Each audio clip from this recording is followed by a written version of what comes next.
My name is Suzanne Driessen, and I am a Food Safety Extension Educator with the University of Minnesota. And I've been with Extension for 23 years. Time flies when you're having a good time.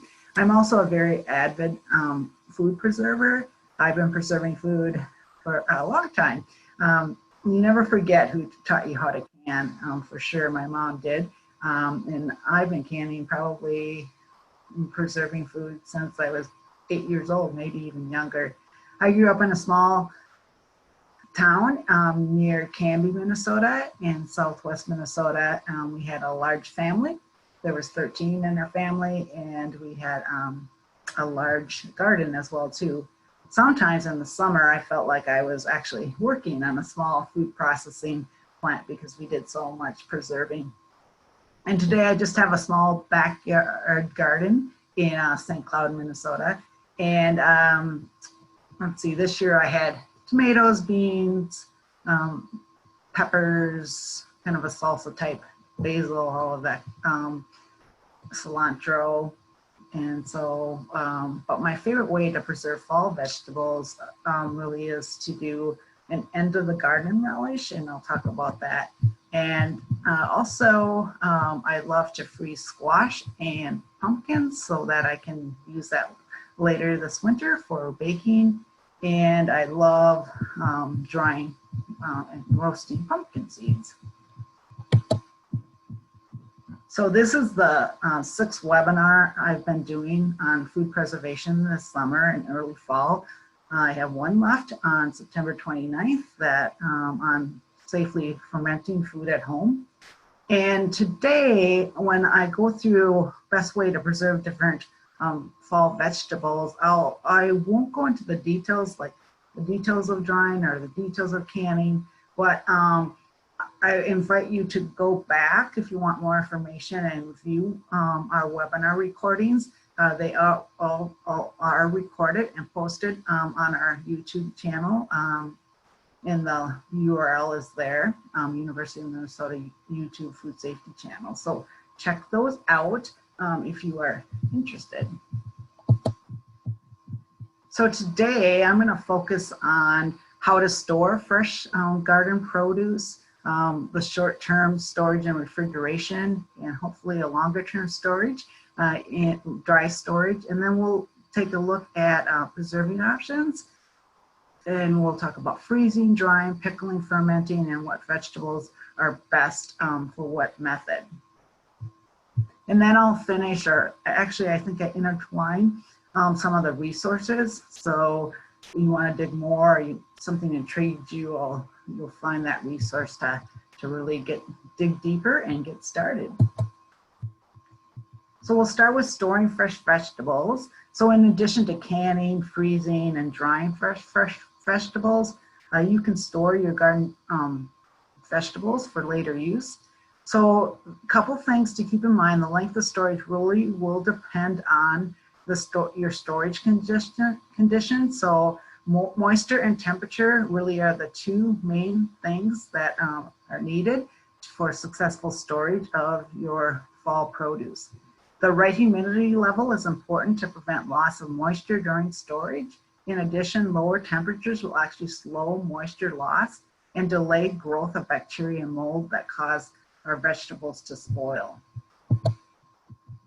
So let's start with refrigeration storage. Broccoli, cauliflower, kohlrabi, leafy greens, and cabbage, they lose moisture really quickly and have a short shelf life of a few weeks unless you do preserve them. Home refrigerators generally are cold and dry between around 40 degrees with a 50 to 60% relative humidity.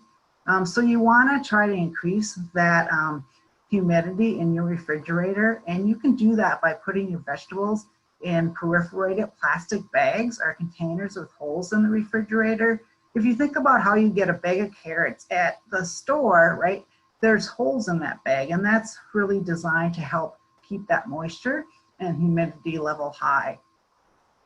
And you'll have about a 1 to 3 week storage depending on the vegetable. Unperforated plastic bags often create too much humidity, which leads to condensation and growth of mold or bacteria. So if you can take a plastic bag, and sometimes with my fresh vegetables, I'll just reuse a plastic grocery bag, put them in there, and then I'll take a knife and punch about 10 to 20 holes in the plastic bag or containers to make that perforated, so there's that air circulation. So you can also then, you can store those bags right in your refrigerator, or if you have a vegetable crisper or drawer, you can put them in there. Again, those, like if your freezer's full, your refrigerator is probably full of all this good produce too. So you want, if you can adjust, some of those crisper drawers allow you to adjust the humidity level. If you can do that, you can get it to 90 to 95%. But the big thing is to not store vegetables with fruit. Many of our fruit will release ethylene gas that actually deteriorates our vegetables. So storing broccoli with apples, for example, that broccoli is going to yellow, and it's going to reduce the storage time. It'll also get bitter too.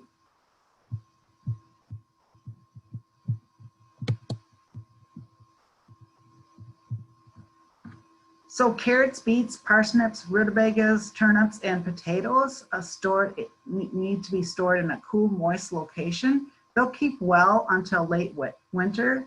Cold and moist conditions are between 32 degrees and 40 degrees Fahrenheit, with again that high humidity level of 90 to 95%.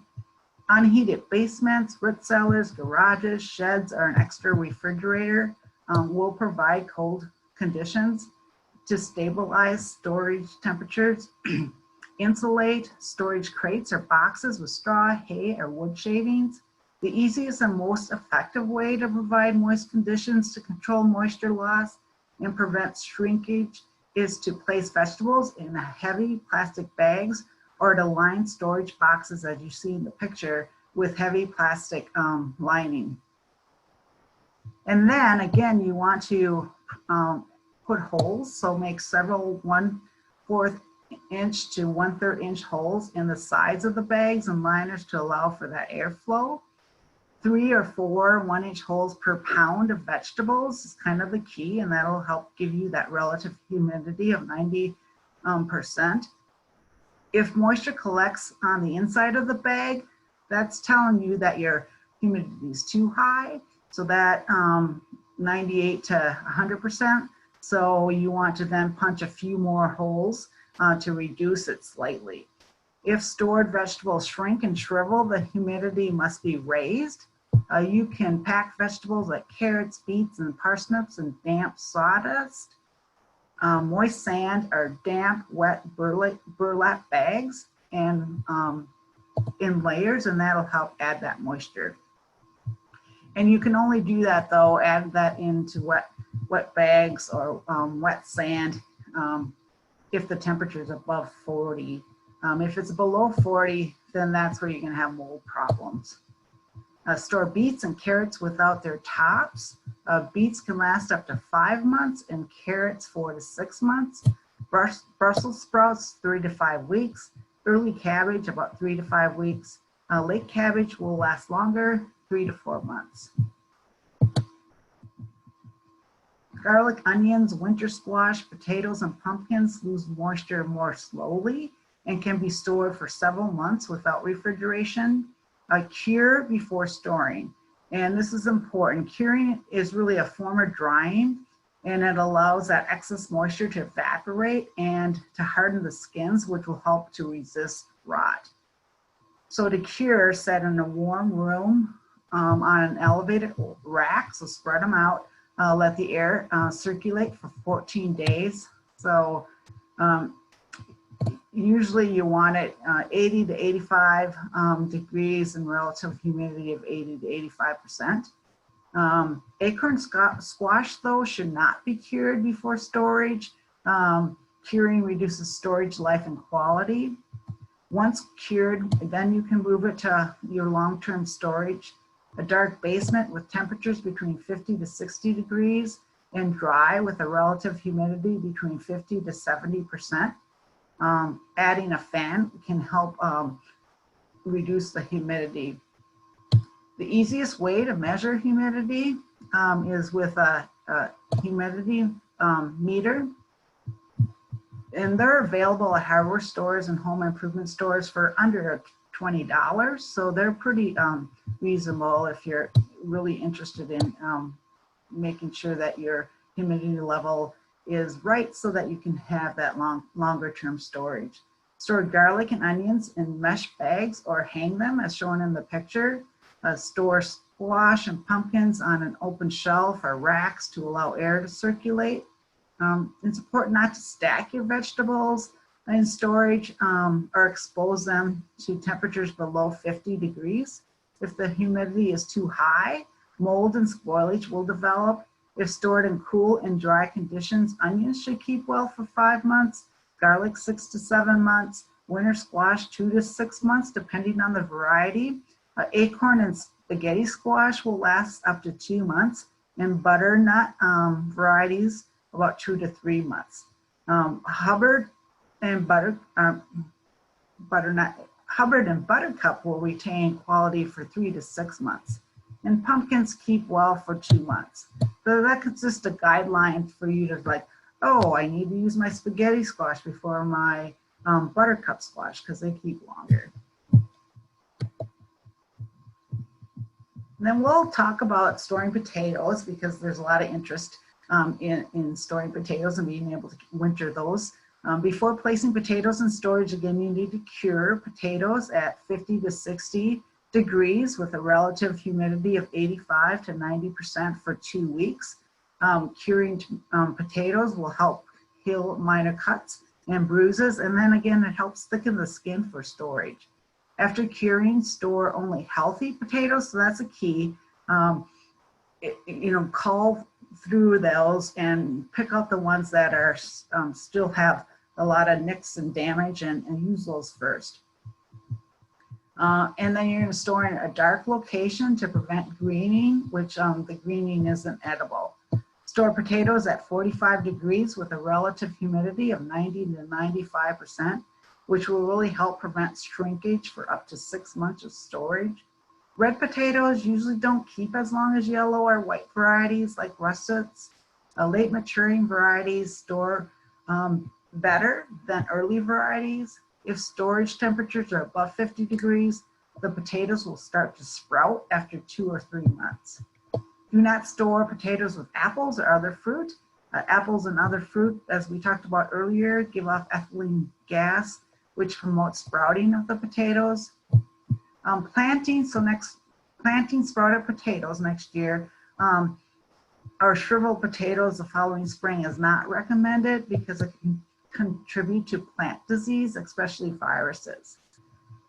You can store potatoes in a root cellar, a cool basement, a spare unheated room, or insulated garage. To maintain moist, humid conditions, stack ventilated crates are boxes and cover with heavy cloth. You can set pans of water on the floor that can help increase the humidity. It's a good idea to keep your vegetables off of the concrete floor.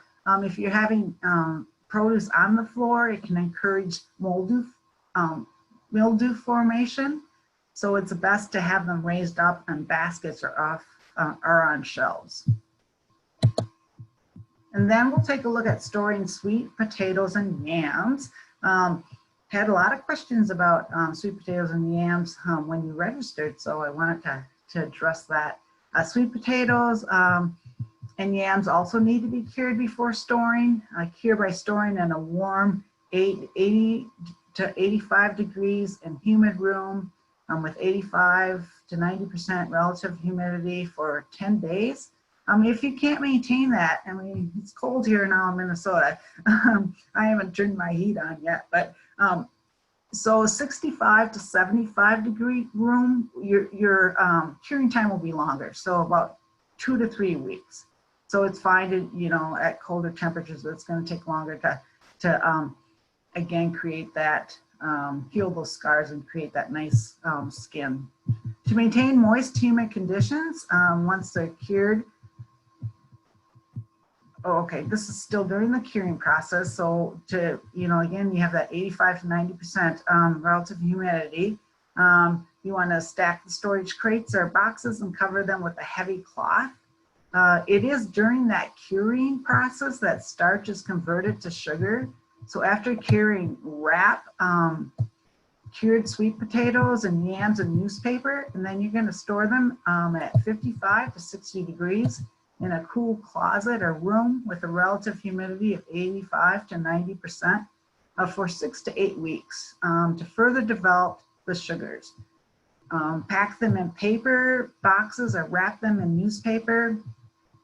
Alternatively, you can store them in sand packed in layers in barrels or crates. The sand cushions them and prevents injury. It keeps the sweet potatoes cool enough while preventing a freeze. This method works best if the barrel is stored in a warmish basement or modestly warm garage. Storage temperatures above 60 will stimulate sprouting. Storage temperatures below 55 will produce off flavors and discoloring. If properly cured and stored, sweet potatoes and yams can be stored for 4 to 6 months. If you plan to bake sweet potatoes or yams, store for 6 to 8 weeks for a full, sweet, moist taste and texture. You may use these products before the 6 to 8 week time frame if you're going to use them in sweetened casseroles or pies. And then you can learn more about storing and our vegetables on our website. Cindy Tong, our post-harvest horticulturist, has a great publication on when to harvest and store vegetables called Harvest and Storage, Information for Commonly Grown Vegetables. So that you can find that on our extension.umn.edu website. So that was a lot of stuff on storing that dry storage, and then we're going to move on to preserving. So feel free if you have any other questions that you thought of while I was presenting that information, put those in the chat, and then please also change your response to all panelists and attendees. So a couple of questions that came in from you when you registered were, when is the best time to pick and preserve carrots? Carrots should be ready for harvest 70 to 80 days after planting. You can pull them from the soil when the roots are 1 to 1.5 inches in diameter. You can harvest and preserve carrots anytime though they reach your usable size that you want them. It's best to water the day before harvest or dig them after a rain to make sure that the carrot itself is nicely hydrated. To avoid breaking the carrot while pulling, loosen the soil around the carrot with a spade.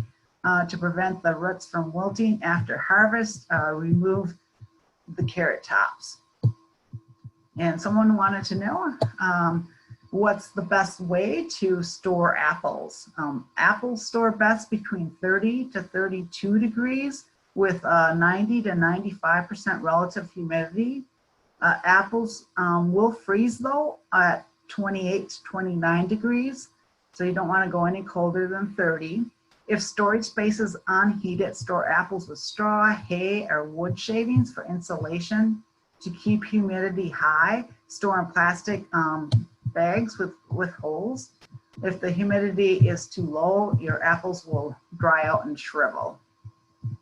And then I think a lot of people were doing this because of our frost warnings here in Minnesota, but collecting and harvesting green tomatoes. So how can you ripen those?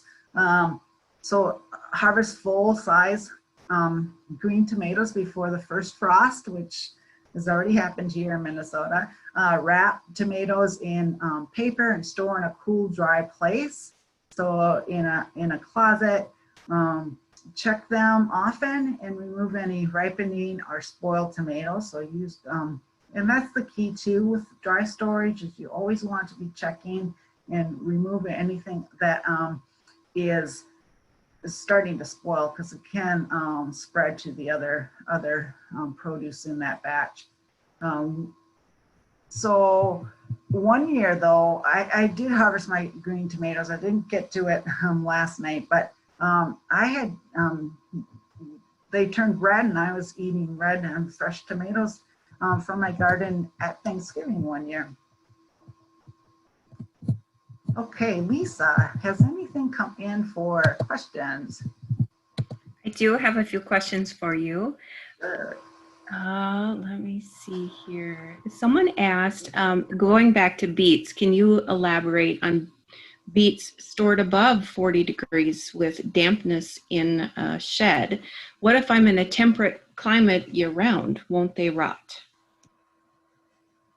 Right. So, yeah, that can be tricky. And so if there's no way to get that temperature lower, I'm just trying to think. The other thing that people will do is use a empty refrigerator. I think someone had asked about that too, about using a dorm refrigerator. So that's one way to get that temperature lower as well. Okay, and then another person asked if you could clarify, what does early or late cabbage mean? Sure. So that's the type of it'll say in your seed packet. It just means that early, you harvest it earlier in the season, and then late is it's more fallish when you'll harvest that when it's ready. Okay, and what about putting an apple with green tomatoes in a paper bag? Is that something that would work? To help expand the ripening? Sure, that will work if you want to do that. Just monitor it closely, daily, because, and then, as soon as it starts ripening and reddening, then I would take that apple out, because that apple can actually, again, deteriorate that tomato and make it soft and mushy.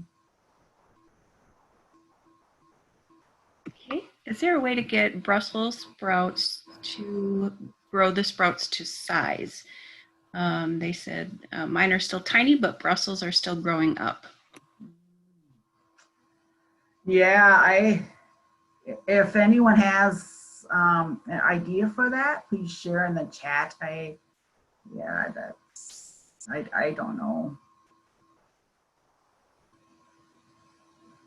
And then someone had asked if you could elaborate a little bit more on what did it mean to cure? Sure. So, so basically after you harvest, so we'll go back to those potatoes. So you dig them up, and then you're going to, and the other thing when you're going to store things like in dry storage, it's best not to wash them. So when I dig my potatoes up, I lay them out flat, bring them in and put them in a long cardboard box. And then once they cure, which means you're just letting them rest, I guess. And that helps slow down the respiration, and which will help retain moisture, prevent moisture loss. So you're just basically, and then it also creates that, the skin. So it's kind of a protective shell. So you're doing that again for usually around 2 weeks, and then you're ready to store them. So then I take like a soft cloth and get some of the dirt off, and then I'm ready to store them for long term. I hope that helped.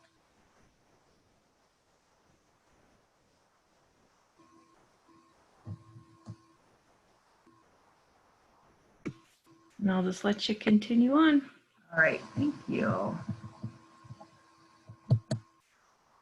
Yeah, I'm not an expert on the storage. Like I said, our post-harvest horticulturist is expert on that, but she did give me a lot of great information, so I hope I did justice.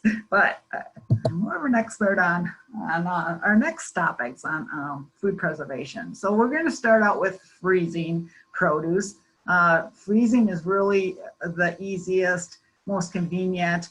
least time consuming food preservation, but I did hear from a lot of people that registered that my freezer is full, so what else can I do? But we are going to spend a little time on freezing. It will yield the highest quality and texture and nutritional value than any other food preservation method.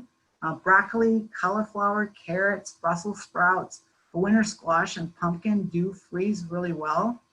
Cabbage, you can freeze cabbage, but only if you're going to use it in a cooked dish, because it will, be really wilty. Potatoes frozen from a raw state will become very wet. However, cooked potatoes such as French fries, mashed potatoes, or scallop potatoes work well. And that's same with yams and sweet potatoes as well.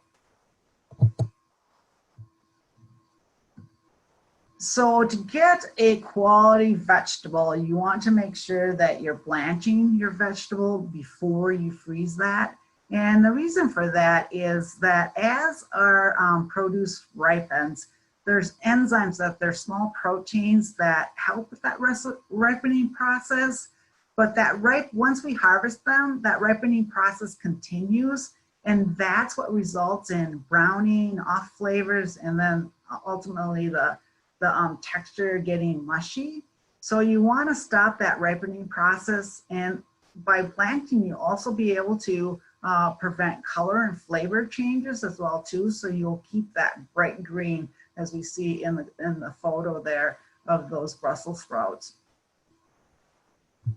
You can blanch. So basically you're blanching or scalding is sometimes referred to those vegetables for a short time in either steam or boiling water. Timing is really everything when it comes to blanching. Under blanching will actually stimulate the activity of those enzymes and is worse than no blanching. So over blanching will cause loss of nutrients, and so that timing is really critical. Each vegetable will have their own time, and you can find that on our website, on University of Minnesota Extension website. Search blanching vegetables, and there's a chart that you'll see for the times for each vegetable. Blanching again is for quality. It's not for food safety, but no blanching. So you can, if you don't want to blanch, you can, skip this step, but know that after 2 to 3 months of storage, the vegetables will start to take on off flavors, and the texture will start to change too. So water blanching, it's best for broccoli, cauliflower, and Brussels sprouts because the heat will penetrate better and prevent strong flavors from developing while stored in the freezer. So to water blanch, you heat 1 gallon of water per 6 cups of vegetables in a large kettle. So you're gonna bring that to boil. Then you're gonna put your vegetables directly into the kettle, or use a blancher basket or a strainer, and then lower that into the boiling water. And then you'll cover the kettle with a lid, and you'll start your counting your blanching time when the water returns to a boil. And the water should return to a boil within a minute. If it doesn't, you're using too many vegetables for the amount of water that you have. And then you're going to keep heat on high for the time given in the directions. And to steam blanch, you're going to boil 1 to 2 inches of water in a kettle, and then you'll place a single layer of vegetables in a steamer basket, and then you'll place that steamer basket into the kettle. You're going to cover with a lid, and then you'll start counting your blanching time right away with steam blanching. So keep heat on high for the amount of time given in the directions. Generally, steam blanching is 1.5 times that of water blanching. And I just pulled out a few vegetables that people may asked about, and gave the steaming and blanching time if the steam time was available. And as you can see that the boiling water time is shorter than the steam time. I mean, yeah, it's shorter than the steam time. There are a few vegetables that do not need to be blanched before freezing, and those are onions, garlic, peppers, and then herbs. They don't need to be blanched prior to freezing.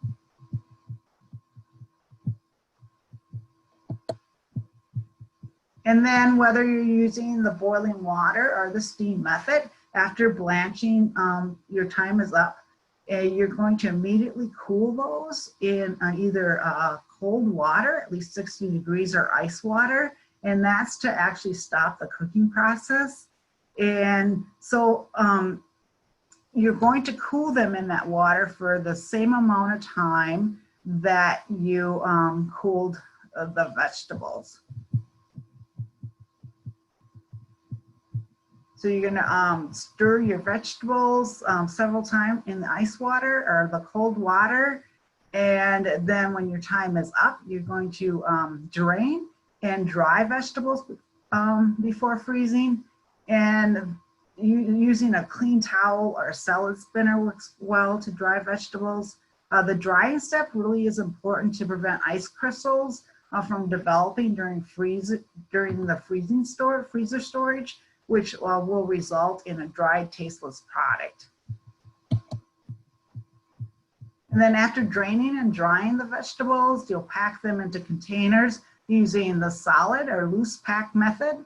A solid pack, they're gonna freeze in one block, one solid unit. You're gonna pack the vegetables tightly in freezer containers or freezer bags. The loose pack method keeps vegetables as individual pieces. Someone was interested in that, so they're not sticking or clumping together. And to do the loose pack method, you'll put your vegetables on a single layer, on a shallow pan, or a cookie sheet works well.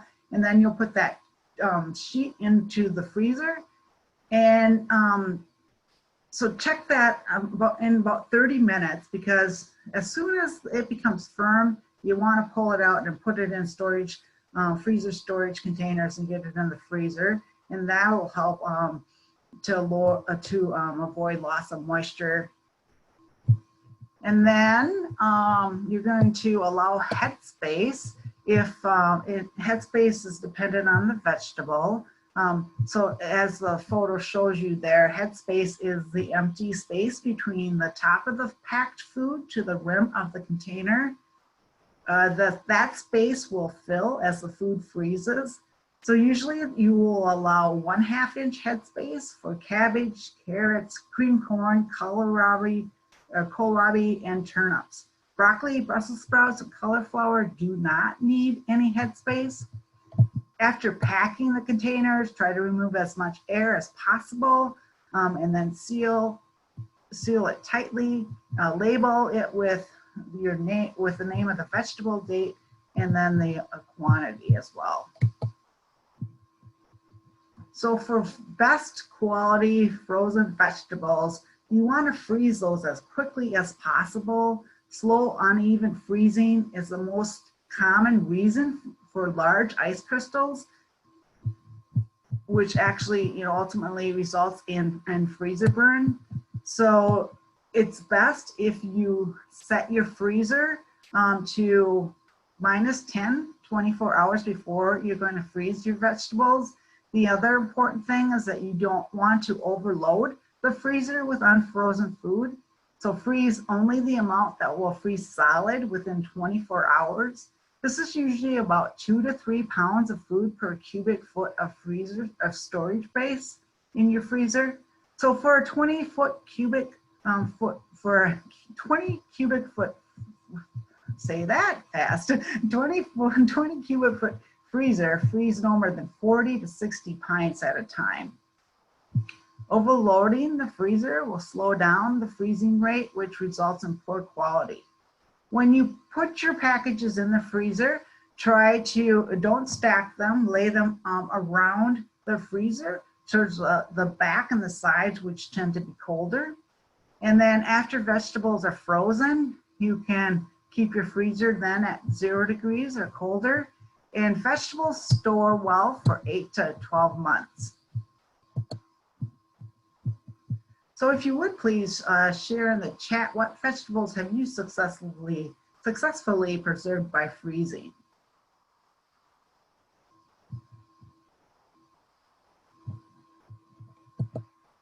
And while you're doing that, I'll just address some questions that came in when you registered. One was, can you freeze onions? And yes, peel and chop onions. Chopped onions may be frozen on a tray before packaging. Again, if you want to just be able to take some out and use them as you need. So just know that onions are strong, and other food in the freezer may absorb the odors of the onion. So you might want to overwrap the onions with foil to control that odor. Another method is to place chopped onions in glass freezer jars with plastic or freezer wrap between the layers. Frozen onions are best used in cooked dishes such as soups, stews, casseroles, or in a stir fry. Can you freeze African yams the same way as potatoes? Yes, like potatoes, they do need to be cooked before freezing. Do not freeze raw sweet potatoes or yams, as freezing encourages the respiration process that leads to faster rate of decay and spoilage of the yams. And that can still happen in the freezer. So you want to cook them before freezing. How to freeze vegetables and prevent freezer burn and sogginess. That was a common question that came through. Blanch, cool, drain, and dry, again, to preserve the color and to reduce that large ice crystal formation, which does lead to that freezer burn and off flavors. Again, you want to cool completely before you freeze it, because warm foods will cause condensation inside your packaging, and that leads to that sogginess. Use containers designed for freezing to prevent loss of nutrients and moisture, change in color and flavor, and off odors. Try to pack food tightly as you work towards the top of the container. Leave as little air as possible. Any air pockets that are trapped around the food will shorten your shelf life. It also will affect your color, flavor, and texture of the food too. And what is the best way to thaw frozen vegetables? The best way, well, most vegetables you can thaw them during the cooking process. Otherwise, you can thaw them in the refrigerator overnight. Lisa, do you have any questions, or what things are people freezing? I'll start with some of the things that people have been freezing, and there's all kinds of things listed here. Everything from broccoli to beans, tomatoes, onions, corn. Someone's been freezing kale for years, summer squash. Something that I hadn't heard of, someone said they blanched and froze wild young nettles in the spring. Okay. Interesting. So, and then a few questions that have come in. Someone wanted to know how to freeze spinach. Sure, yes. So you can freeze greens. I think the blanching time, I'm guessing, I don't want to guess. So there is on the National Center for Home Food Preservation, and we also on our website in Blanching Times does have the times for greens. But yeah, those just need to blanch, do that blanching process, cooling process, and freeze. So greens, doing the tray pack method really doesn't work very well for greens. The more the solid pack will be the best for greens. And then you actually just answered one of the other questions that had come in, which is where to find other vegetable blanching times. And I believe you'll share that link again at the end of your presentation. Yes, yep, I'll share some resources, yes. Okay. And then someone wanted to know if it's okay to blanch with salted water. So you don't need to do salted water, and because that tends to toughen your product, so it's best not to use salt. How do you freeze corn on the cob? Okay, so yes, so I did a freezing webinar, and I did talk about the method to do corn on the cob. I know that the cooling time for corn on the cob to prevent that cobbing flavor is double the blanching time. So that's just for corn on the cob. And that'll help prevent that cobby flavor. But on our website, University of Minnesota, that we do have information on both freezing corn in pieces, and then also on the cob too. Okay, I'll let you continue on. All right, thank you. Great questions. Thanks everyone for sharing.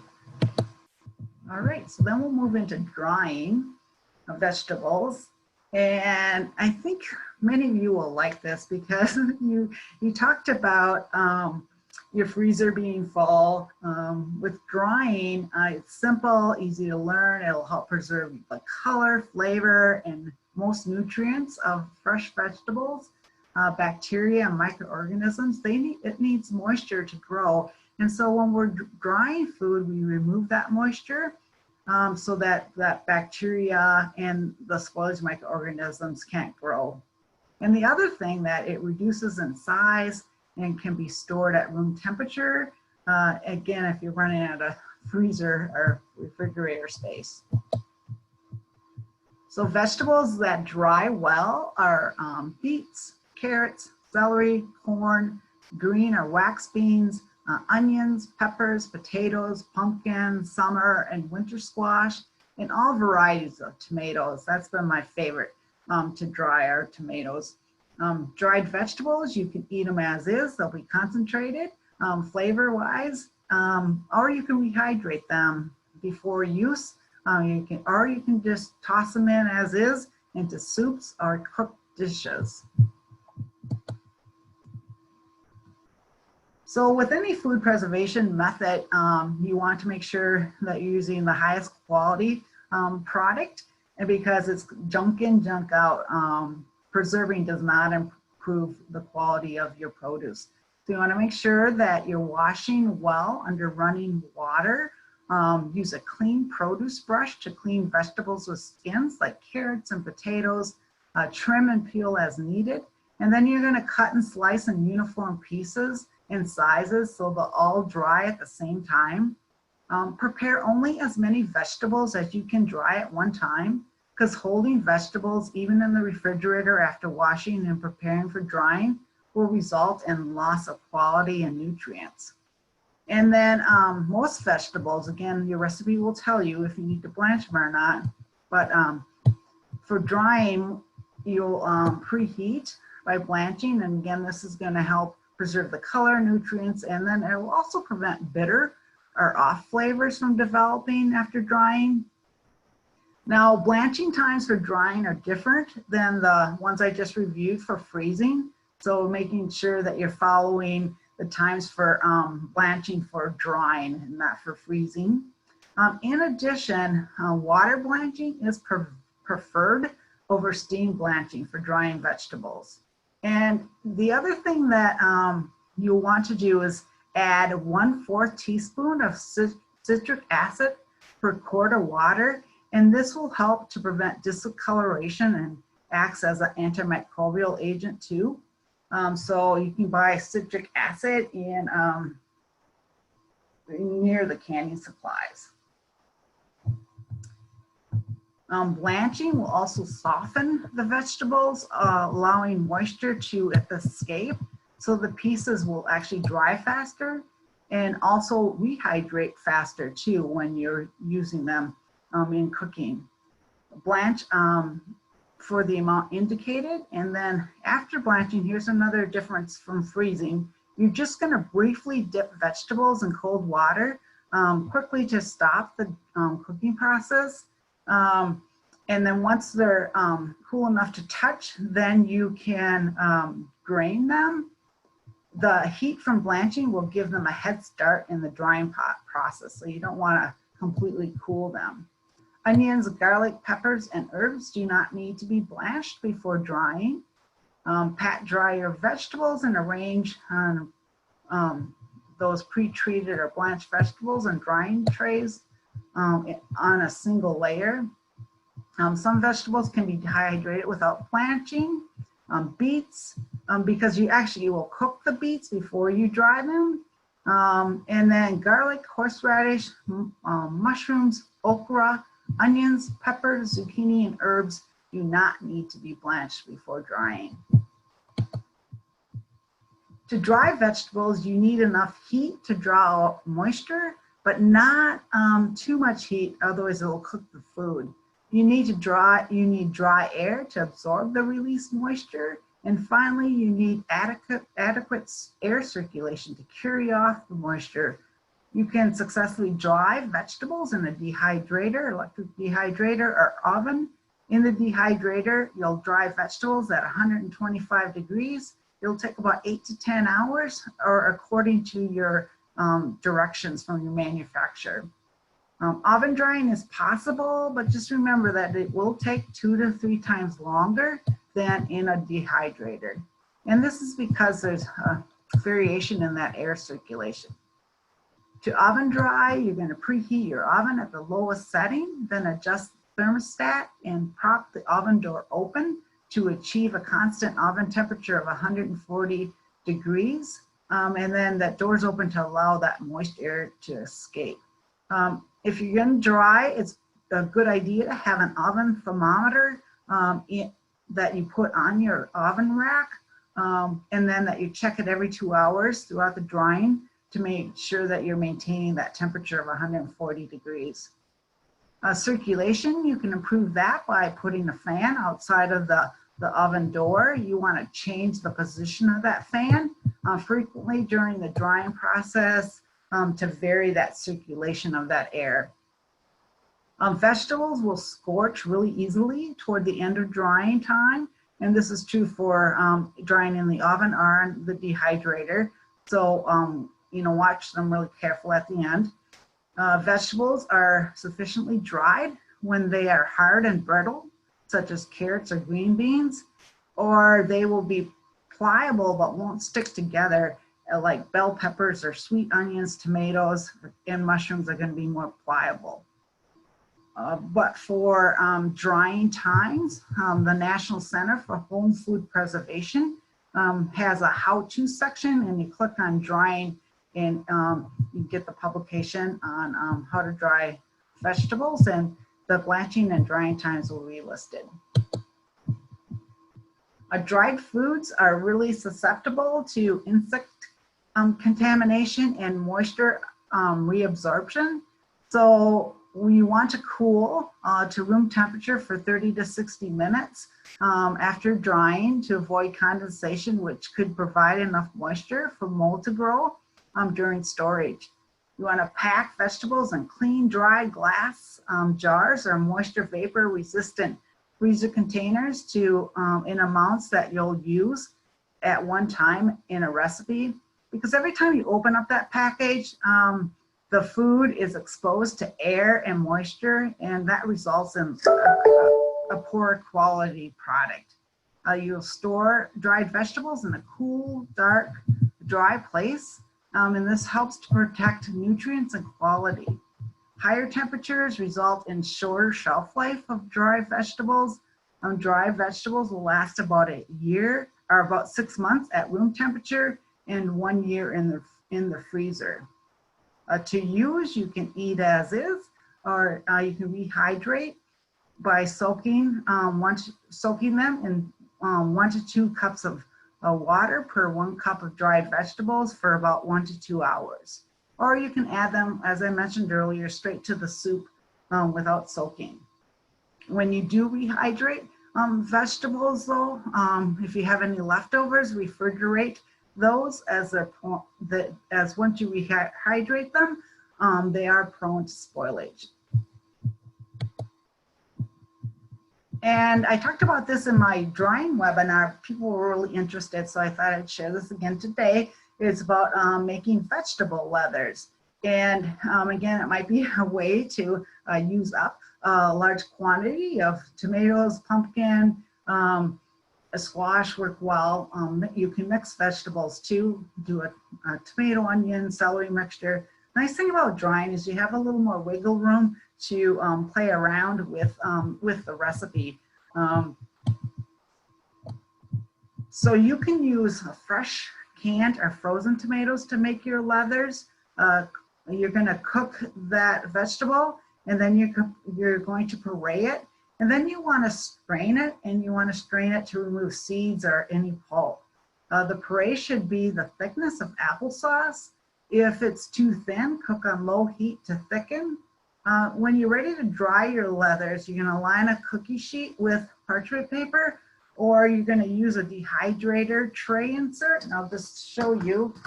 This is mine, so so you put it right on here, and then it inserts into your dehydrator tray. And you're going to, the puree should be 1/4 inch to 3/4 inch thick. Now you can make it individual circles or one large one. It takes about 2 cups of puree to make one large 13 by 15 inch sheet pan. You can add toppings of choice or seasonings as you like.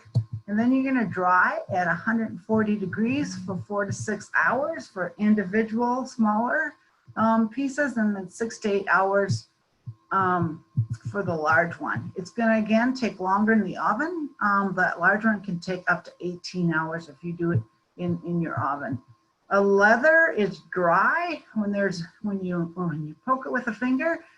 It does not leave an indent left, kind of like checking that cake or muffins after baking.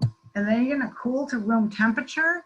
And then once it's cool, you roll in a plastic wrap and store in moisture-proof containers for up to 1 month at room temperature, or up to 1 year in the freezer.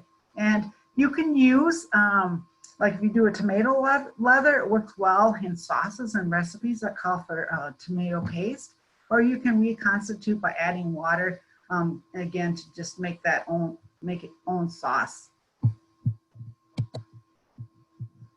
And here's the National Center for Home Food Preservation website. Again, they have all of the how do I can, freeze, dry, make jelly, pickle, ferment, and great information there listed on their drying resources.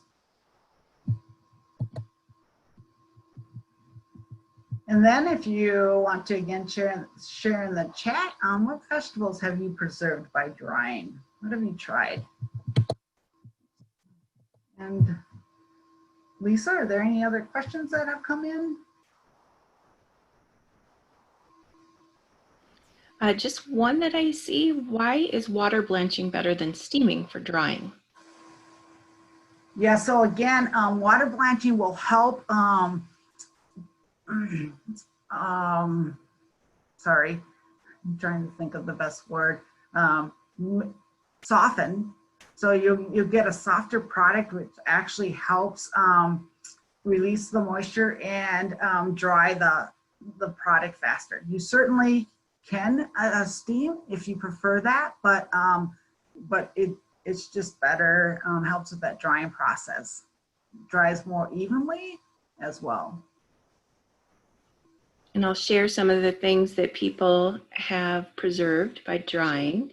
Sure. Zucchini chips, apples, cherry and grape tomatoes, mixed veggies, kale, tomatoes, peppers, carrots, yams, Seeds and herbs. Awesome. Excellent. All kinds of things, yes. Yeah, it's one of more popular in my house than than canning. Just because there's two of us now. So yeah, for sure. Awesome. Well, thanks for sharing, everyone. I see that we're at 10:56. So if you need to leave at 11, we will be going over a little bit. We're still going to cover fermentation and canning. So if you need to leave, go ahead and do that. Again, this will be recorded and we will get it up on our YouTube channel. So let's move into fermentation.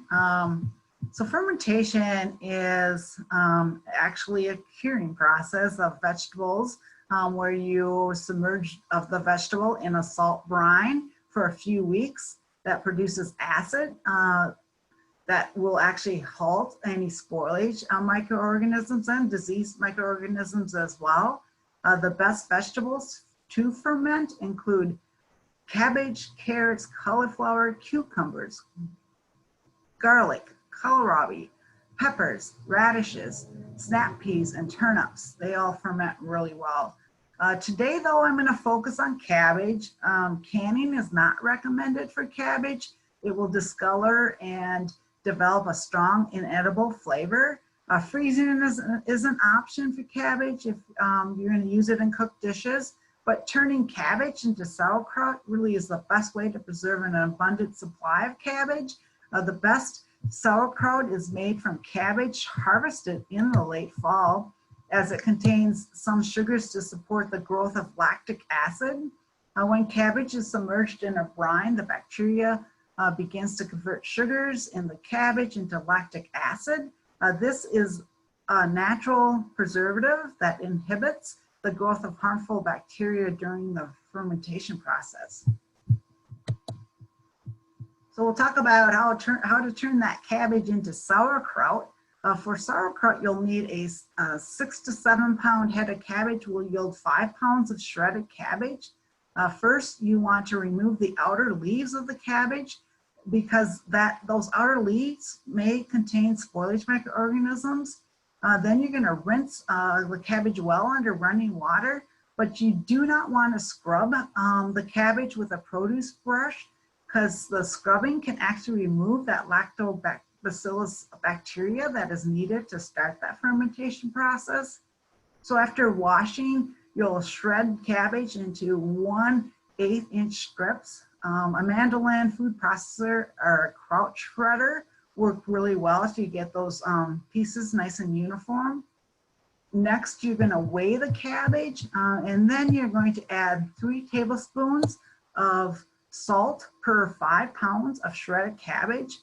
You want to use pure salt or canning salt with no additives because the additives can interfere with that curing process. Do not alter the amount of salt. Salt is the preservative. If you think your sauerkraut is too salty, after it's fermented, you can rinse it under water to help get rid of some of that salt. The correct amount of salt is needed for safety and quality. Too much keeps the good bacteria from growing, and too little allows spoilage bacteria to grow. After you salt it, you're going to mix the cabbage and salt together, and then you're going to let it stand for 15 to 30 minutes, and this allows the cabbage to wilt, and it releases juices and starts making its own brine. And then after that, you're going to pack it tightly using a kraut pounder, hands, or a wooden spoon. You're going to press the cabbage 2 inches under the brine in your fermentation container. You may need to add more brine because you want that cabbage, the brine 2 inches above your cabbage. To make that a brine, you would use bottled drinking water free of chemicals. You're going to add 1.5 tablespoons of salt per quart of water.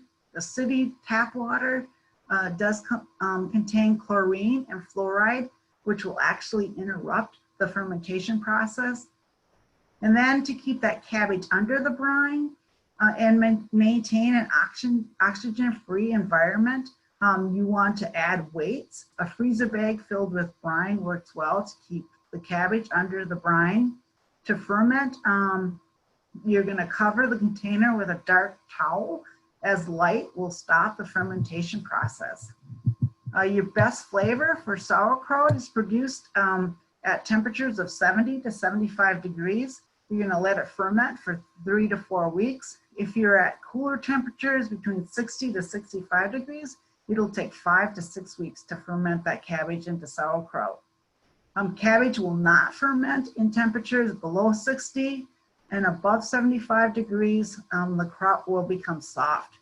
Upon completion, you're going to store your sauerkraut in the refrigerator for 2 to 3 months, or in the freezer for 8 to 12 months, or can using USDA processing method and store for 12 to 18 months. On our University of Minnesota Extension website, we do have a step-by-step directions on how to make sauerkraut. And a few questions that came in when you registered.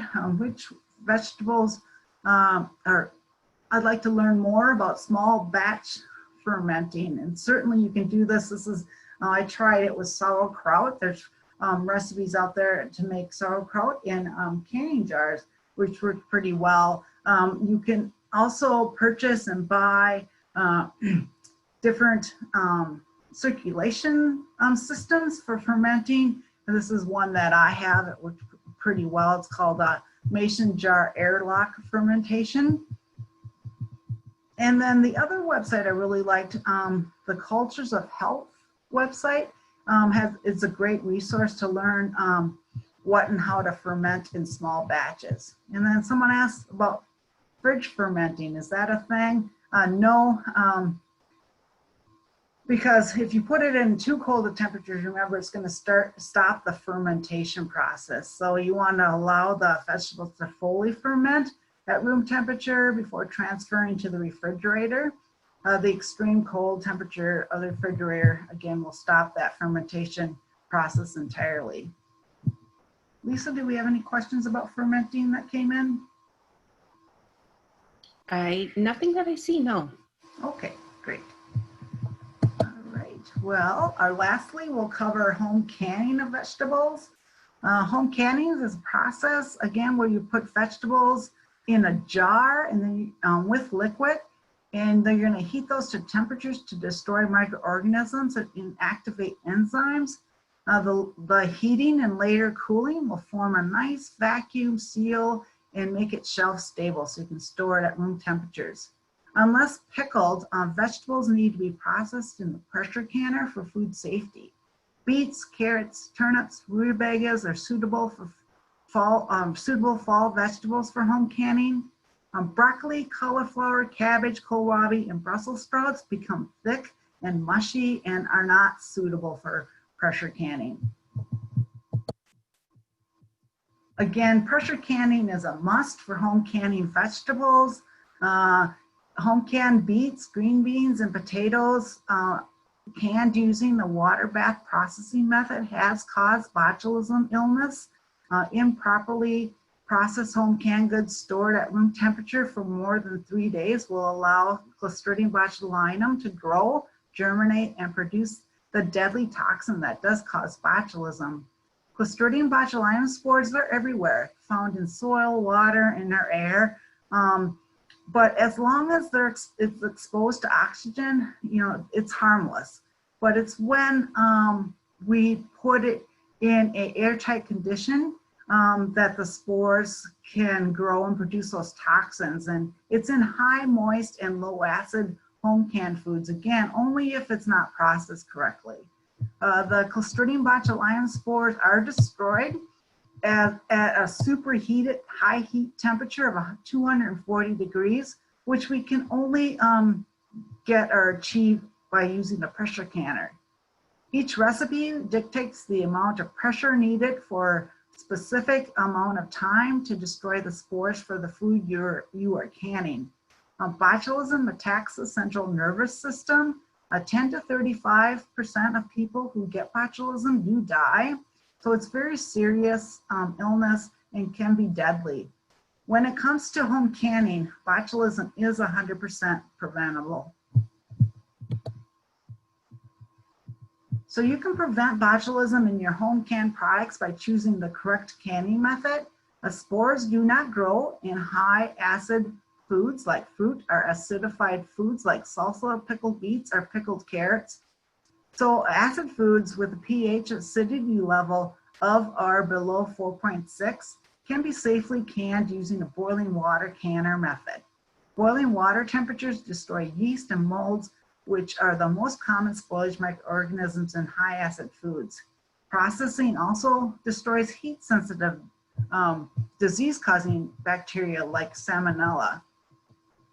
It's worth repeating that Clostridium botulinum spores are destroyed in low acid foods when they are heated long enough at high temperatures of 240 degrees. This superheated temperature can only be achieved in a pressure canner. To stop botulism by using a pressure canner for all low acid foods, including all vegetables, meats, poultry, fish, all soups, beans, mixed low vegetables, low acid and high acid vegetables such as a spaghetti sauce. And then to eliminate food safety worries, always follow research tested canning recipes and methods exactly to prevent illness. Altitude is a food safety consideration when canning food. Most canning recipes are developed between 0 and 1,000 feet. You can use the processing times and methods for 0 to 1,000 feet if your location falls within these parameters. But for altitudes above 1,000 feet, you'll add more time to boiling water or increase the pressure of pressure canning. And the reason for this is water boils 1 degree lower for every 550 feet above sea level. So in Minnesota, our mean elevation is 1,200 feet. In St. Cloud, where I live, we're at 1,030 feet. So I need to choose canning processing times and methods for 1,001 to 2,000 feet. In some home canning books, however, the instructions to adjust for altitude are at the beginning of the book and not in each recipe. So make sure to make the appropriate altitude adjustments. Recipes on our University in Minnesota Extension websites have already been adjusted for you for that Minnesota altitudes between 1,001 to 2,000 feet.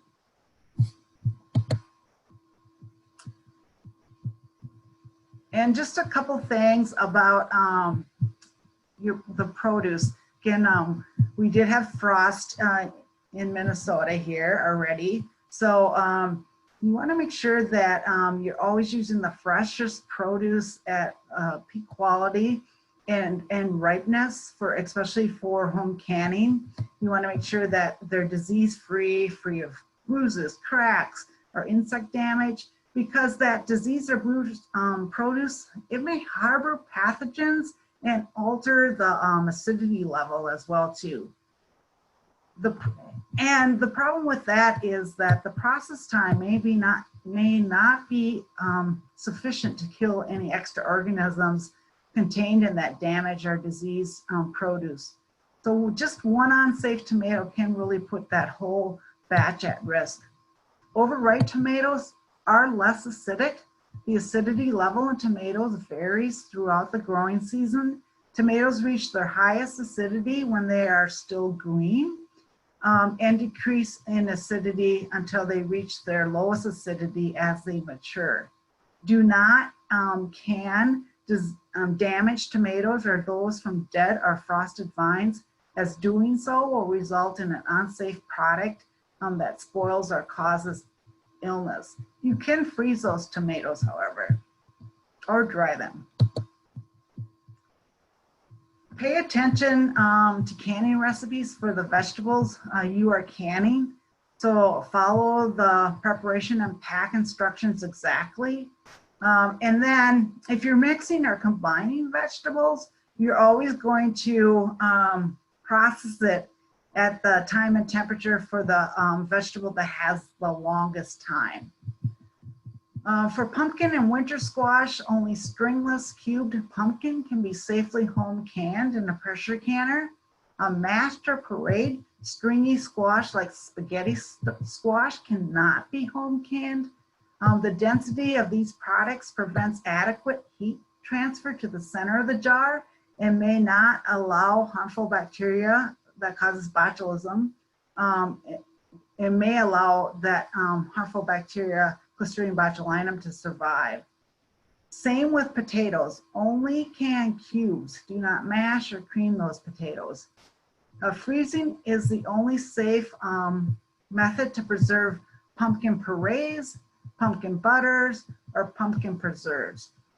Also, recipes and ingredients are not interchangeable. For example, onions can be canned, but there is no research-tested canning process for garlic, even though you may find it on the internet. That's the thing. There's all kinds of recipes that out there that aren't safe. So always make sure if you're finding something on the internet that it refers to, it's a university site, or it refers to a USDA processing method.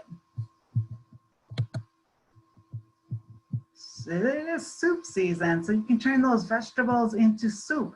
Vegetable soups in a broth base may be safely canned. For vegetable soup, you'll fill the jars half full of solids and broth, allowing 1-inch headspace. There needs to be space for that hot liquid to circulate between the food particles. So pieces of cooked beef or chicken can be added to the vegetables to make a vegetable meat soup.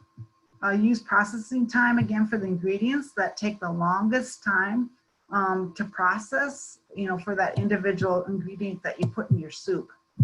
Never can soup in half-gallon containers. And then never thicken with flour or cornstarch. Cream soups with dairy or add pasta, rice noodles. That's not safe. And again, that it will interfere with that heat transfer during the processing. So you can add those ingredients when you're ready to use those products. Additionally, there are no scientifically research-tested recipes for canning pumpkin, winter squash, broccoli, or cauliflower soup. Although freezing these soups is an option, it is also safe to freeze vegetable and meat soups that contain pasta, rice, or noodles.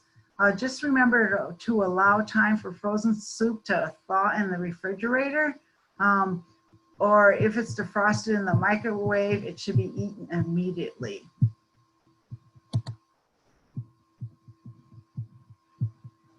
Before serving, you want to check the seal of your canned jar. Make sure it still has a nice tight seal, because it may have gone into the cupboard sealed, but if it's something wasn't processed correctly, it can come unsealed. So do not eat if the seal is broken or if the jar shows signs of spoilage. Do not consume if the seal is loose or there's any indication of spoilage. Do not taste the food that needs to be discarded. And then don't discard it where animals can have access to it, because they can get botulism too. And do not compost anything that looks spoiled or the seal was became unsealed. And then for vegetables, as an extra precaution, you should boil all pressure canned foods on the stove for 11 minutes before eating. And this is based on Minnesota altitude. We add a minute to adjust for altitude. Otherwise, normally it's 10 minutes for 0 to 1,000 feet. And this will help if a mistake was made during processing. The extra step of boiling will actually kill that, the toxin that botulism spore are released. And a few questions that came in about canning when you registered. I found an old recipe with USDA recommendations for canning mashed winter squash. Is it safe? It is true that previous USDA recommendations did have instructions for canning mashed winter squash, but USDA withdrew those recommendations after studies conducted at the University of Minnesota in the 1970s found that there was too much variation in density among different batches of prepared pumpkin purees and squashes to give a single processing recommendation to cover all of the variation among products. So in addition, research done at the University of Missouri found pumpkin butter made of mashed or pureed pumpkin that was added with sugar, again, varied in acidity levels from batch to batch. Therefore, USDA deemed pumpkin butters unsafe for home canning. The University of Minnesota researchers, they also evaluated processing times and methods in the 1970s, and then they released updated recommendation of those canning processing times in 1994. So when you're looking for a resource, make sure that it's dated 1994 or later, as earlier editions do not have current methods and processes. Using recipes from canning publications or cookbooks dated before 1994 will be underprocessed and unsafe. Can I use my induction cooktop? Maybe. Check with your manufacturer to see if your range or cooktop is designed to hold the weight of a filled canner for the extended amount of time and specific instructions for canning use. There are induction compatible pressure canners available for induction gas, electric, and smooth top ranges. This canner, as with any pressure canner, can double as a boiling water canner for fruits, jams, jellies, and salsas without the lid being locked in place. For all ranges, the canner should be no more than 4 inches wider than the burning element on which it is heated to ensure even heat transfer. So you'll take your canner, you'll center it on your burner, and then take a ruler to measure that the canner does not extend over the edge of the burner by more than 2 inches on any side. My Instant Pot, my next question, my Instant Pot pressure cooker has a canning setting. Can I safely can vegetables in it? No. Even if there are instructions for pressure canning in the manufacturer's directions, USDA does not support the use of using USDA canning processes in the electric multi-cooker appliances now containing canning or steam canning buttons on their front panels.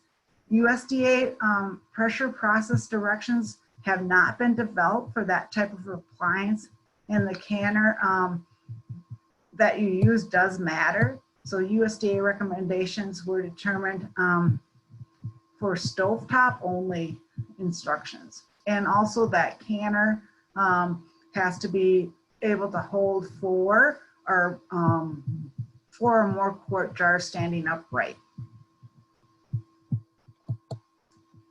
Lisa, any questions on canning that have come in?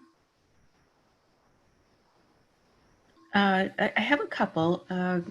Someone is wondering if you could speak about checking the gauge on a pressure cooker.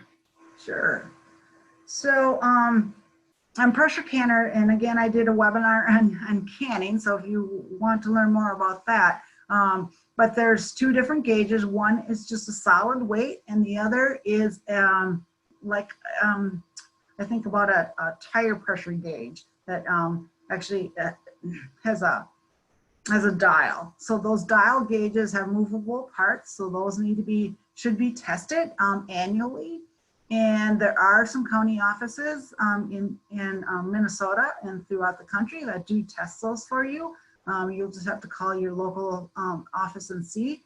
Otherwise, the Presto company that makes pressure canners, they do test gauges too, and you can send them in. That's the service is done free of charge. On our University of Minnesota Extension website, if you search for pressure canner testing, it tells you how to send that gauge in to Presto. And then I'll just do one other quick one. Someone has broth that they have frozen, wondering if they can use that to make a vegetable soup that they can. Sure, yes. Yep, so you can take that out and, heat it up and then can that. Yes, you may do that.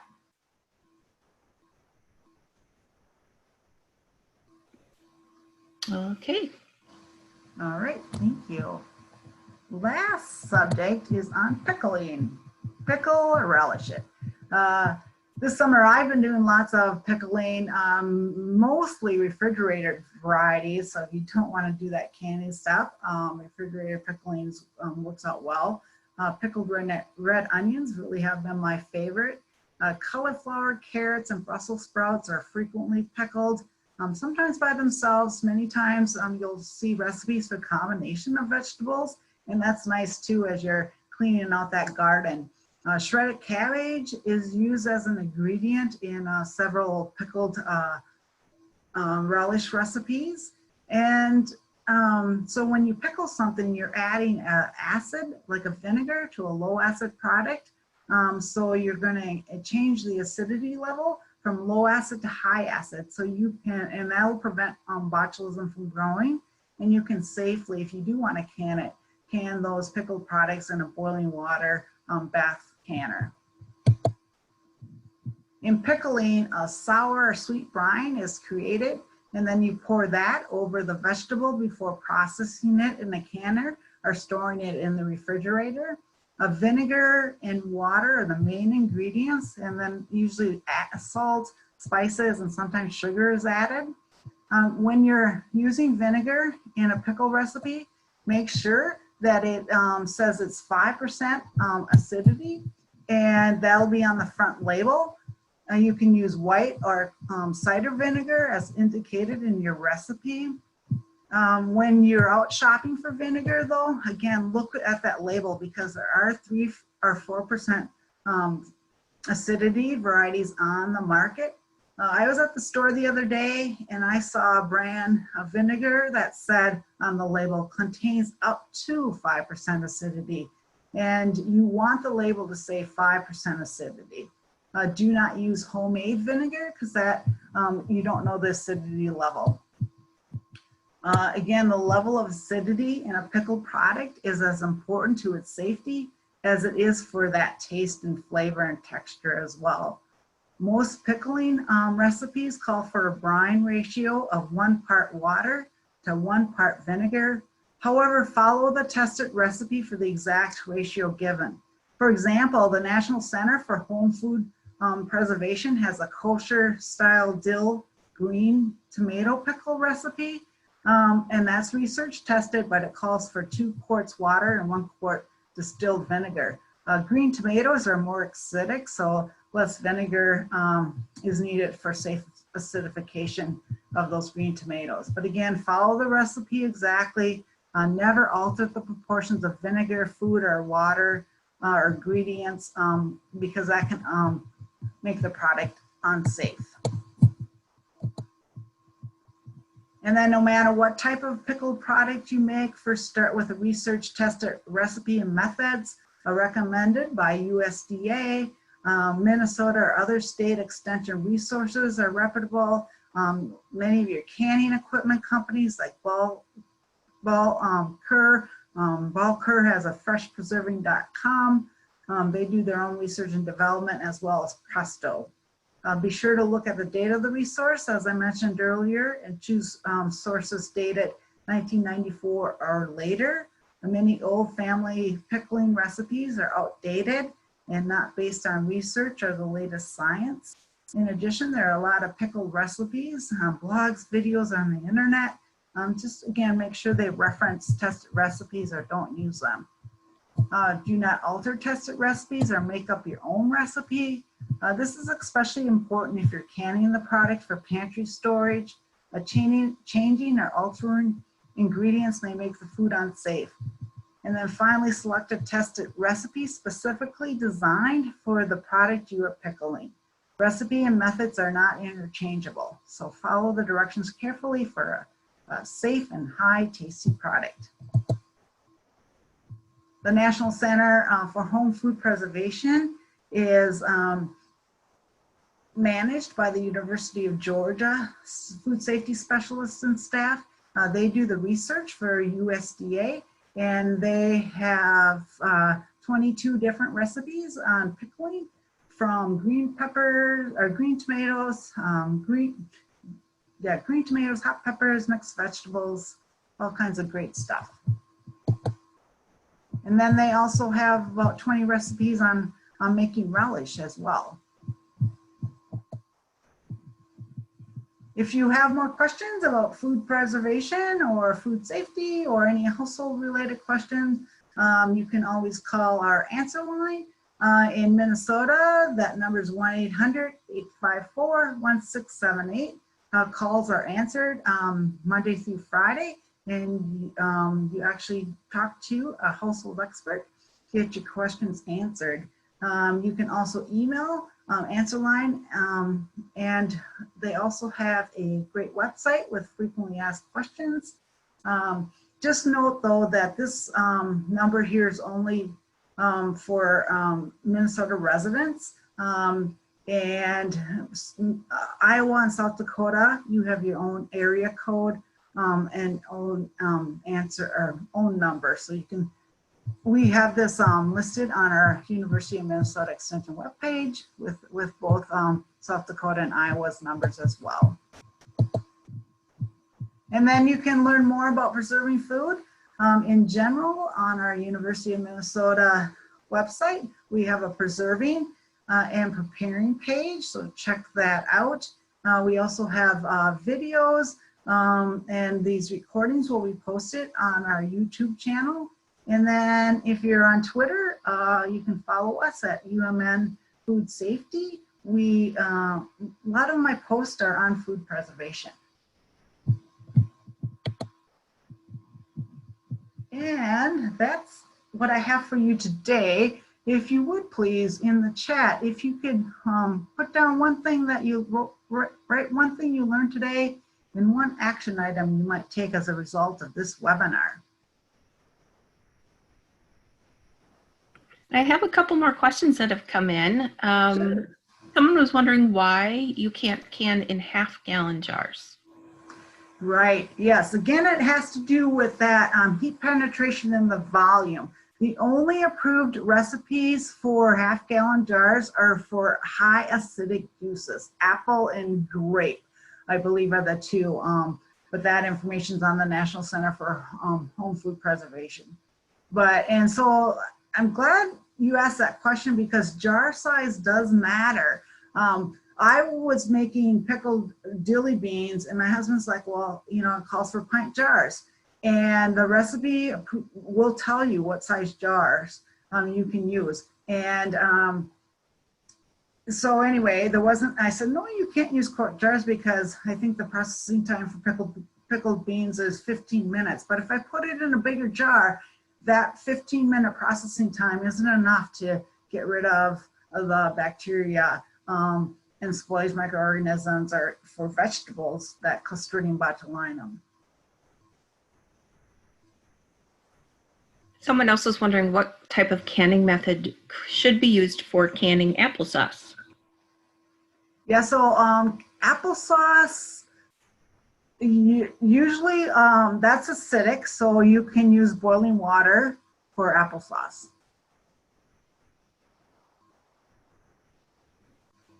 Is there a way to tell if you didn't can a food right? They're concerned about botulism risk with that. Sure. So unfortunately, no, there isn't a way to tell. With acidified foods, like your pickled varieties or your salsas, you can measure the pH, so the pH should be 4.6 or less. But with your low acid foods, like your soups and your canned beans and canned vegetables, they're going to be low acid and high moisture. So there's really no way to test for that, unfortunately. And then I'll just go through some of the comments that were made. Someone's going to try making sauerkraut. And Heidi said, I learned you can't can pumpkin puree. And then said she is going to freeze sweet potatoes, greens, and onions today. So, Beth said, I was interested in freezing and pre-cooling. I was interested in freezing, and pre-cooling the freezer was a good tip. I plan to freeze more with what I learned. My previous attempts have not been very tasty. good, good, good. Someone's asked if you have a webinar that covers more the preservation of fruits. No, I don't. I haven't done one, but you know, these have been really popular. So if you have suggestions and ideas, well, obviously one on fruits, let me know, because this could be another series. So, and I was even thinking apples, because when you registered, a lot of people were interested in apples. So I've got a couple apple questions that I can cover here. I think someone asked about applesauce. So, but anything else before I go through these, Lisa? Someone wanted to know if the canning recipes on Pinterest are safe to use. Maybe. I don't know. I shy away from a lot of those blogs and shared recipes, again, unless they reference USDA. There are a few blogs out there that do that, so I always look for that. I think it was University of Maine did a study on salsa recipes found on blogs, and most of them did not meet the USDA recommendations, so I'd be a little careful. Jillian's wondering why the US regulations are so stringent. Yeah, I'm not sure. I'm not sure what that question is referring to, but again, food preservation, especially canning, is based on science and research, and so that's really why we're trying to prevent foodborne illness, botulism-related foodborne illness. So it's really important to make sure it's science. I always say to people that canning is not cooking. So people want to add a little bit of this and a little bit of that, and it really can alter that acidity level and make that product unsafe.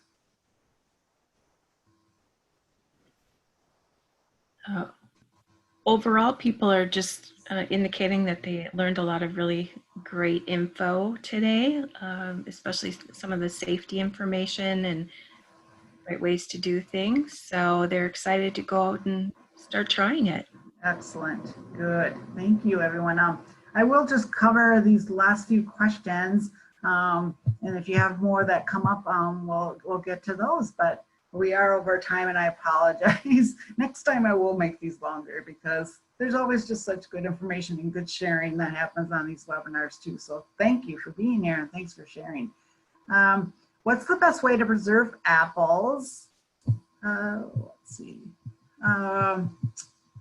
Freezing, drying, canning are all good options for preserving apples. On the National Center for Home Food Preservation website, you can find recipes for apple butter, apple juice, apple slices, apple sauce, and spiced apple rings. When combining fruits for canning, again, always use that processing time that is longest for that the ingredient that has the longest time. How do I make applesauce? If you're new to home food preservation, making and freezing applesauce is a great way to begin. Make it plain, seasoned, smooth, chunky, or even mixed with other fruits. To successfully home can applesauce, after pureeing cooked apples into a sauce, you're gonna bring that mixture back to a boil and maintain a gentle boil while filling the jars. Then you'll pour it into the jar. Remove the air bubbles by inserting a plastic utensil into the jar and gently lifting up the applesauce to remove any trapped air bubbles. To prevent browning of that applesauce, add 1 tablespoon of lemon juice for each quart of sauce. You're going to allow 1/2 inch headspace to accommodate expansion during processing. And processing time for in a boiling water for pints is 15 minutes, and quarts for 20 minutes. If you're combining apples with pears, you're going to have a longer processing time. It's going to be 25 minutes for pints and 30 minutes for quarts. How do I preserve kale? Greens was talked about quite a bit. Spinach, kale, Swiss chard, beet greens, along with mustard and turnip greens will freeze well, and most of them may be canned successfully too. There are some special precautions that you need to take when you're canning, so make sure you're following a USDA tested recipe and directions exactly. Blanching time for kale is 2 minutes for the freezer. And again, the National Center for Home Food Preservation has canning instructions and freezing instructions for greens. And someone wanted to talk about daikon radishes, which are those long white roots. They'll have a mild sweet flavor. They get pretty large, and they usually are harvested in the fall months. They're used in Asian dishes, and then also in kimchi and Japanese pickles. They're added to soups and salads as well. They'll keep about 2 weeks in the refrigerator if you store them in plastic bags or wrapped in a towel in the refrigerator. You always want to remove the greens from the tops, and then you can store those separately. And you can pickle or ferment daikon radishes. You may also freeze them by water blanching slices for 2 minutes before freezing. Anything else come in, Lisa? One last minute question. Someone is wondering, can you can horseradish? Yes, there are directions on how to can horseradish on the National Center for Home Food Preservation website. You can also freeze it. It freezes well too. That's it for today. Well, thank you, everyone. Hope to see you at the fermenting webinar, or check out my previous recorded webinars. Bye, everyone.